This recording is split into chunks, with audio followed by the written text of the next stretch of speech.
Debrah Morkun's poetry conveys a quintessential combination of intellect, creativity, and neo-pagan spirituality. Her love for the human and animal world is unveiled in her poetics. Debrah Morkun also accesses the quantum realm of disembodied entities and her ancestors. By tapping into her Lithuanian heritage, she acknowledges her connections to the deep past, alongside a nation of people who practiced paganism long before Catholicism and communism colonized her people. Lithuanians struggled in secret to keep their gods and goddesses, songs and rituals alive. An ocean away, so does Debrah Morkun. Her mythopoetics take the reader on a transatlantic, subterranean journey through the gulags of the Cold War onward to a bond with family, earth, and tribe. Part of her work is influenced by the sontartinas, once sung by the Lithuanian women weavers while working. She embeds the weave and weft and rhythmic sounds of their creative activity into a series of poems which honor her heritage. Another body of work, Sea Tattoo, is inspired by Virginia Woolf's book, The Waves. Poems in this collection embody sounds of waves receding and returning to the shore. In this book, Morkun captures the essence of sapphic attractions and flirtations, and questions and exposes the crumbling foundations of patriarchy and late-stage capitalism. Morkun's focused studies of depth psychology inform her essays, which elaborate on the field of arts-based research. Her essays unearth the treasures of the unconscious mind and recognize the recreation of the epic form written by artists such as Anne Waldman and Alice Notley. So my name's Elizabeth Kerwin. I'm here with Annadelle White, who's a pretty well-known poet, and we're here to talk about the poetry scene in Philadelphia, and we're going to focus today our discussion on Debrah Morkun, who's been very well-known on the scene, and just kind of get like a brief history of their friendship and their relationship as poets, as women poets. So, Annabelle, when did you first meet Debrah Morkun? In 2010, I was working with a series called Poets and Prophets at the time, and Debrah was scheduled to read with C.A. Conrad at what was then Robin's Bookstore. Oh yeah, I remember Robin's. Yes. It's not open anymore, is it? No, and although Larry continues to run the Moonstone Poetry Collective, so there had been some ill-founded rumors flying around about violence at the reading, and I realized that violence at a poetry reading? It happens, but it didn't happen at this one, and I knew it wasn't going to. And I had not met Debrah, but I thought, if I were Debrah, I would need some reassuring. So I made a point of going to a reading of hers before that and talking with her afterwards and saying, I know you've heard some things. They are unfounded. You will be fine. And then we talked a little more, and I think we both realized that we wanted to get to know each other better, so we ended up having a very long lunch. This was after her reading. Okay. And then we just never stopped talking. And that Right. was 15 years ago. Wow, 15 years. So that's, it's 2025. And so you've known her for quite a long time. Yes. So I know that because back in 2010, I actually came to Philadelphia from North Carolina to read at Jubilant Thicket, the series that she ran in Fishtown. I think it was the Walking Fish Theater. Did you ever attend any of those readings? Many, yes. You did? Yes, I participated in some. Okay, good. So what did you think of that series? Oh, I really loved the idea of a multi-genre series. Okay. Especially since, I had a recent conversation with another poet in which I said I don't think the barriers between the genres are falling so much as melting, and the distinctions are becoming less and less clear. That's good to know. And I thought, this is because the genres speak to each other and inform each other, and what better way to encourage that than to have a multi-genre series, and that is what Jubilant Thicket was. So when you say multi-genre, I guess it would be poets, fiction writers, but also musicians, maybe? Yes, well, the typical model was a local poet, a poet from out of town, and an artist of another sort. How do you feel about her poems, and her books, Pingala and the Projection Machine? Do you have any favorites, or do you have any specific poems that you'd like to discuss? I dearly love Projection Machine, and that also was a transformative book for me. Okay. Because I consider myself a surrealist, but sometimes it's hard to get out of my head and trust the flow from under the threshold. Right. And knowing Debrah gave me an idea not only that it could be done, but how it could be done. Like a methodology? Well, I always admired her courage, her fearlessness as a poet, in trusting what the subliminal voice brought. Interesting, yeah. So then I started to allow more of that in myself, and I felt that my poems took off. Interesting. So she did have a direct influence on your own writing.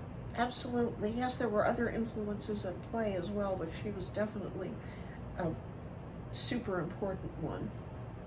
I think it's really interesting the way that, like you said, the genres interact, but also the way poets interact, where we borrow chunks of consciousness from each other, and it influences your work. Yes. Well, I just wanted to say that thank you for taking this time to talk about Debrah Morkun, and I've learned a little bit about her, and I hope to learn some more with other poets that I interview. There's always much to learn about Debrah. She's a multi-layered person.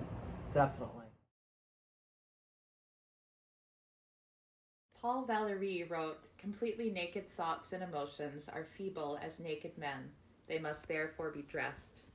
Breton and Eliard contested, "Completely naked thoughts and emotions are as strong as naked women. They must therefore be undressed." To forbid the forbidden, to become ripe fruit, not for the taking, but the undressed body contained in the sequence. The walk was withered, not through the contemporary, as was once surmised, but through the pickaxe steam of the past. The sequence could rot the construction team outside Founders Hall, bright yellow Lysistrata, voices, anchors, the near winter. The remarkable analogy, writes Breton, between the surrealist efforts and those of the alchemists, the philosopher's stone is nothing more nor less than that which was to enable man's imagination to take a stunning revenge on all things.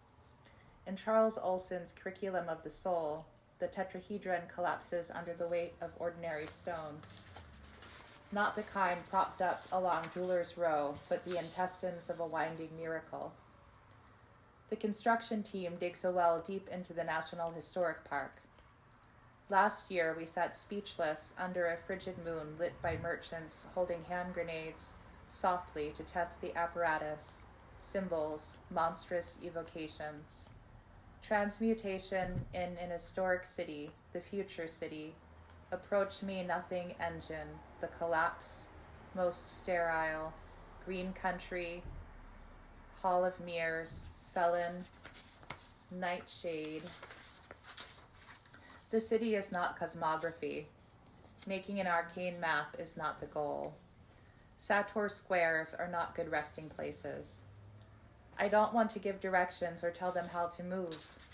Ambush, not a place of dreams. You don't have to finance their projects. Likewise, you don't need them to finance your projects. Discipline is enough to sell the old barnacles to keep the rhizome underneath the cumbersome Hotel Occidental. The surrealist took the Comte de l'Entremont out of history to save him from the siege upon Western civilization. Poison enough to hold in esteem the fragile vigil. Control needs time. Time seems linear. Cut-ups make time nonlinear.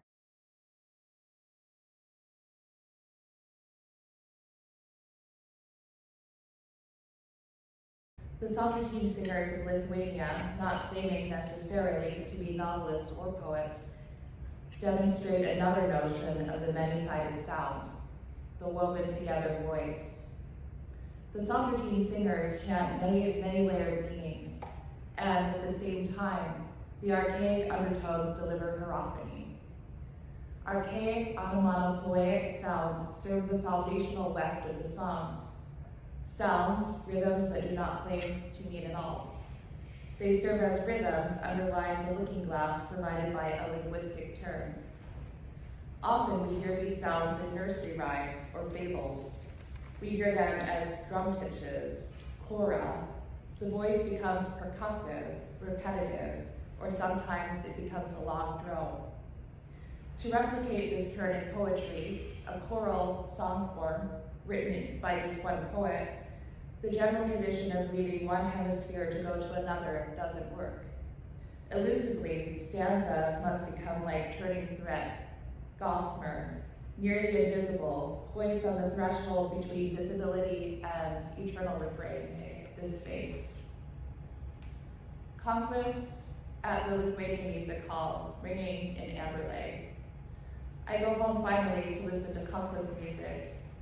Some young musicians in the country have rejuvenated the instrument as though Lema grabbed their hands and led them to the ancient statuary, where Ragana, born again and again, is never a funerary widow, is always a sought-after magician, not she who goes into the forest deep to find the emerald trapdoor in the jungle, where the heart of the farmer is missing an agricultural forget-me-not, where the farmer is wishing for a tea plant or tobacco, but not anything less modern. And she was the one good person in the town. So the gods plucked her from the modern city. So the gods took her to the fiery bush. So the Adamite, fortunate some. I was playing the conclaves in the night, and I thought that I saw my grandmother singing a Lithuanian song about killing the crusaders. I was a nursing child when the Sanskrit oath, or the Kurgan hypothesis. Many behemoths came out of hiding to say you were wrong about the other world. But through digging in the furthest reaches, grandmother dwelling in old Europe, those crusaders, Teutonic knights, the pagan king brought his knights to the uppermost battleground in the castle. They gripped fiercely to their weapons. When I think about the crusaders going as far north as they could, or when I read the Kurgan hypothesis, the plumes and the long night, short day, the long dark sky realm, were my ancestors and their bones, and my ancestors who were never modern. How long have you known Debrah? I think it's probably been like 20 years now. I think we probably met. I think we met around 2005 at the Lake Tiberino Museum. I think that's where we met, but I can't remember for sure because it's been a long time. What was going on at the Tiberino? Have you ever been there? No, I've never been. It's in West Philly. I used to live there when I first moved out of my parents' house. I was living there, and they have like the Tiberinos are an artistic art family in Philadelphia, kind of like the Kennedys, but for underground artists. And cool. Yeah, and they had this like what they called it a compound, but later they called it a museum, and it's basically a bunch of houses with a big yard in between, and they owned all the houses. Mm-hmm. So the yard in between, they had like this sculpture garden with all these different like buildings, and they used to have events and parties there, and wow. Debrah went. I think Debrah and I both might have met at one of their events. Was she performing, or was she just, like viewing the event? Oh, I think she ran some events there. She did? Yeah, okay. I think she did some poetry events there. Okay, so she was part of that community then? Yes, yeah. And so what were you doing there? Well, at first I lived there at first. Mm-hmm. So that was like part of my backyard. Nice. and later on, I ran events there. We used to run an event called Discordianalia. Nice. Because my band Radio Eris, and we would just have my band Radio Eris play and invite a bunch of other people to kind of like do performance art and, you know, play along with us. We at one point had Ursula Rucker perform, which was cool. I don't know her, but I'm sure she's She's got something to do with Discordia, which I love. No, not exactly, but she's a poet, well-known poet. She is? Philly, yeah. Okay, so you and Debrah, how did you strike up the friendship? I mean, I think Debrah was one of those people. I don't know if you've ever had a friend that you met after a bunch of your other friends told you had to meet them. Like you're like, oh, you remind me of Debrah. You got to meet Debrah, and I think that was Debrah. You know, the way we met is just that we were both involved in the poetry spoken word thing, and now I'm thinking about it's probably earlier than 2005. I think it might have been like 2002, 2003, because I had a little poetry journal called Siren Silence for a while. nice. And Debrah and I both like ran poetry events, and you know we would, you know, so Debrah was someone where a lot of my friends would be like, have you met Debrah Morkun? You need to meet Debrah. She's so much like you know. So, I don't remember where we met the first time though, to be honest. No, I mean, I think that, what was it called? The museum, I guess? Yeah, the Tiberino Museum. The That might have Tiberino been Museum. because we were both involved in that scene. Yeah, and I think that sometimes, like, you know, when you're an artist like you are and Debrah, that you see, you know, you continually go to the same place over and over again, yeah. and you inevitably, you know, strike up a conversation. So how do you feel about Debrah's poetics? I mean, what you know of her poetry goes way back to the beginning, you know, like Yeah. we're talking like probably the years when she was fresh out of Naropa with her MFA and really hitting the streets hard, trying Yeah, to... I think I have a couple of her poetry books from that time. You do? Like, what Yeah. are the... Do you remember any of the titles? Ida Pingala, is that right? Right, the Ida Pingala. Yes, and there was another one too. Projection Machine. Yes, I think I have those too. Okay. But I think all of Debrah's poetics, you know, from the whole time I've known her, I've just been so just blown away, just overwhelmed by her not only her talent, but her ability to kind of transform your consciousness, you know, take you on a journey, a mythological journey, or a psychic journey. Mm-hmm. You know, but also like she's very she's very academic. You know, she has a lot of knowledge. She's highly educated, which is different than me. I'm not highly educated. She definitely has a really great grasp on mythology. Yeah. Mythologies, I would say, of different varieties. And then she's got, you know, she's just an amazing mind. Yeah. She reads so much. She's so like, she has so much knowledge, and you know, she's always studying, like, you know, she's always reading, and I'm so impressed with that, and you know, that the extent of her knowledge, but also the way she uses it in her work, in her poetry, you know, because a lot of poetry from people who have that high level of academia, you know, it's kind of cold, but It can be dry, yeah, it can be dry or cold, you know, more of the mind. But Debrah's poetry is definitely it's of the heart, it's of the soul, it's tactile, you know, it takes you on a journey. It you know, brings in different like mythological archetypes, and you know, when you're reading it, you end up kind of putting yourself in the place of those archetypes. Yeah, I think that her poetry strikes a chord in me because it's of its humanity, and also of other beings, you know, not just the human world, but the animal world, the world of spiritual entities, the world of the past, the world of the ancestors. There's so many aspects of it that, you know, are intriguing, and I'm glad that you have this deep history with her, and that you've watched her actually organize events. Oh yeah, And execute. Were you around for the New Philadelphia Poets? I did get to see some of that, but not. I think I dropped out of the scene soon after that. Yeah.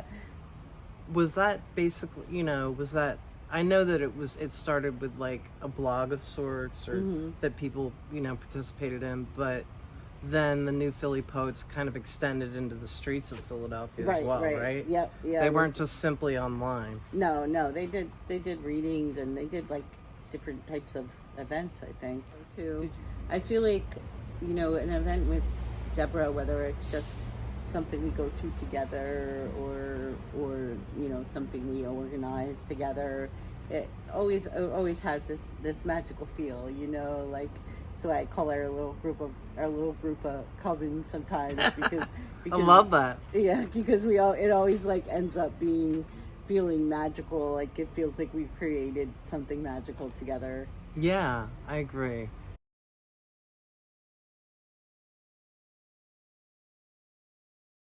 This triangle, the most powerful in the world, especially when ripe enough to drench a cityscape, venomous goddess. I cook the burdock root on low heat. Tomorrow I will burn, so I live further from the settler nun. To peel the leaves from my face, I must cover this portion of my body with fluid Maria. I haven't enough experience to be with you, though give me less than a decade and I may no longer be able to birth you without scars. Challenging at first, to arrive at the teacher's feet, though once I did, I became more aware of my ability to exchange the stunted oak. Inhaling the two people sitting in front of me, midnight lacuna transposing the shifts of the Moses tree where the bark is an emerald. The count of people is up to 7 billion, and with this we harbor a secret desire to kill them all. O hermit, St. John of Clare, I poke my tiny brain to turn sulfur mortgage into carbon dating. The other girl sped out of the tired scene. At this moment, only Claire will do. Heretofore I am starry-eyed and spoon-fed, a soft answer diminishing any child in a woman. Persimmons, pomegranates, blood fruit, speckled iron ore compound. My venial sins, purgatorio, Dante found Beatrice sitting under a leather tree. Cumulus gathered, like moisture. I knew I was crafting a silent spell. Impregnated Everest, engulfed, melted body, the rotting authority, a sorry bird, a dwarfed eagle, umbilical Medusa. She told him she would come carrying the sea in her hands. Umbilical Medusa, precious to collect the snake strands they cut off like old growth. Perseus is movement. She searches throughout the lands. The maiden is nowhere. She mounts her horse and asks the witches, "What should I do to find her?" The witches respond, "There are no instructions, nothing." Neville grows more quickly than the plot. Rhoda fears surpassing electromagnetic fields. Catherine, in accordance, sews the Orlando dress. Vita in the lamb field. Susan already submerged in the marriage bed. In the 21st century edition, Bernard holds 10 genres in his mind. Lewis waits for an English translation of the Coyote story.